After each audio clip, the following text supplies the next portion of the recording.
Na mesa de traballo constituída pola FEGAN e Portos de Galicia, 13 concellos costeiros presentaron as súas necesidades de desafección. Nesa lista podemos atopar a Illa de Arousa, pero non o Grove. Os populares mecos entenden que o concello perdeu unha valiosa oportunidade para converter en municipais uns terreos que a día de hoxe pertencen a Portos. Son, xa digo, 13 municipios os que o presentaron.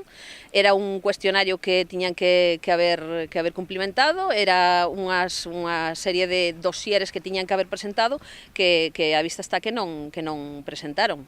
Neste caso, posiciona o Grove pois o cabalo de todo, o sea, que o final, a cola de todos os municipios costeiros. Segundo os populares, o Grove tivo ata 2 ocasións para presentar a súa proposta. Aseguran que a Federación Galega de Municipios e Provincias fixo 2 requirimentos a todos os municipios afectados, un en xullo e outro en setembro. Os populares falan de oportunidade perdida e de inacción por parte do goberno local. O Concello o que vai é a salto de mata, o que fai é vender fume aos veciños. Está vendendo palabras, pero non vende feitos, porque realmente os feitos están aí. O Concello realmente é unha inacción total e absoluta, unha deixade de funcións, non están facendo dende logo o seu traballo. En reiteradas ocasións o alcalde Meco responsabilizou a Portos de bloquear a desafección deste espazo. Os populares cualifican de lamentable e vergoñento que José Antonio Cacabelos non asuma as súas propias responsabilidades. O goberno local dice que é culpa de Portos de Galicia, dice que é culpa do Partido Popular local,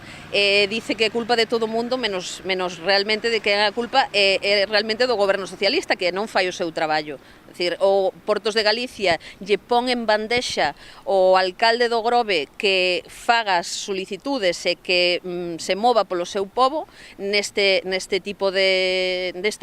mesa da FEGAN, e o certo é que non o fixo. E apuntan que se o alcalde non se ve capaz para facer as xestións precisas para a desafección dos terreos, o mellor que pode facer é marchar.